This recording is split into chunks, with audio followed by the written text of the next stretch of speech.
Here's the fascinating thing about productivity, is it really comes down to one thing at the end of the day: intention. We don't become more productive by working faster, more frantically. We become most productive by working deliberately and intentionally on what is truly important every single day. And in this pursuit, there are three main ingredients that we must manage in order to be more productive. There's our time.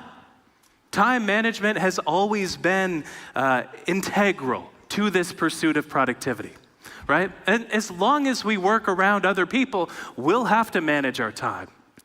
But when we do knowledge work for a living, when the basis of productivity has shifted from the factory to the mind, other ingredients matter too. Attention. If you can't focus on what you're spending your time on, how good will your productivity be? Energy is a third one.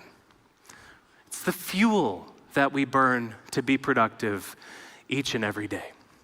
So, we got time for one of these ingredients today. Let's focus in on our attention. Now, one of them, I never find academic research that kind of inspiring to action. But one stat that I still remember encountering it to this day. It related to how long we focus on one thing before we get distracted or interrupted. On average, when we're doing work in front of a computer, especially when our phone is nearby, we focus on one thing for just 40 seconds before we switch to doing something else. But here's the thing. Here's the curious thing. The problem isn't what we think it is. You know, we think the problem is that we're too busy, we have so much noise, there's so much going on. But this is merely a symptom of the real, actual problem, which runs far, far more deeply than any of this. We are busy, and it can be argued that we're too busy as far as our productivity is concerned. But we actually crave busyness in the first place. Not only this, though, but on a chemical, foundational, neurological level, our mind rewards us every time we engage with something novel, right? So this is called the novelty bias. So every time we engage with something novel, every 40 seconds, for example, we get a hit of dopamine in our mind, which makes us feel as though pleasure is ever right around the corner.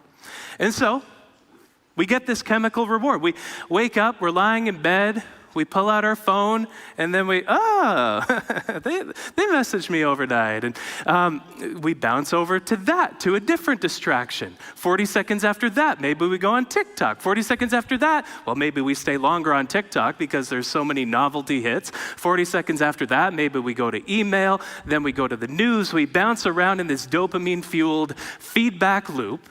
And in the moment, it's difficult to look away. Let me present to you Exhibit A, Dex, the orange cat. These are the top 5 career paths for your orange cat. Office stapler.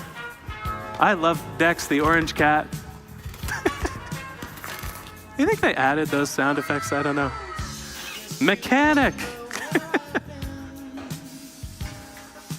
Good job, Dex. Gardener.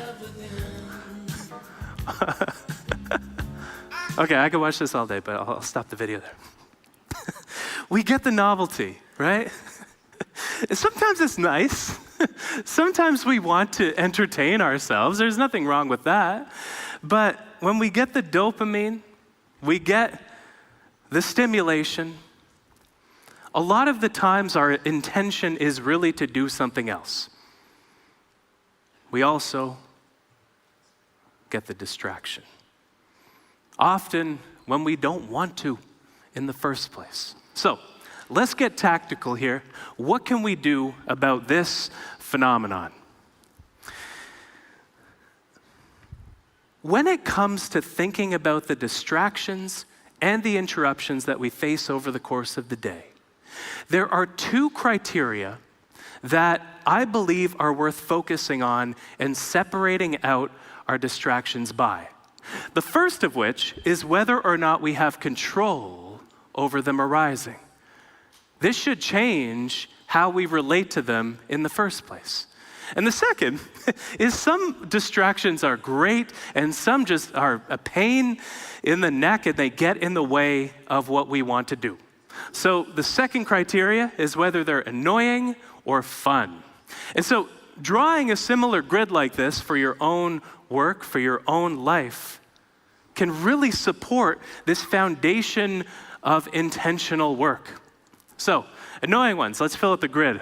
Office visitors, loud colleagues. Then we have the fun ones, right? Somebody showing a cat video, calls from loved ones.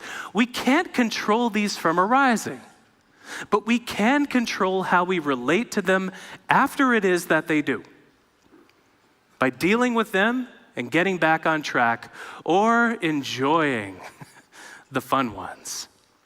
But luckily for us all, and for our productivity, and for our attention, and for the impact that we can make through our work in all three of these ingredients, the ones that we can control far, far outnumber the ones we cannot.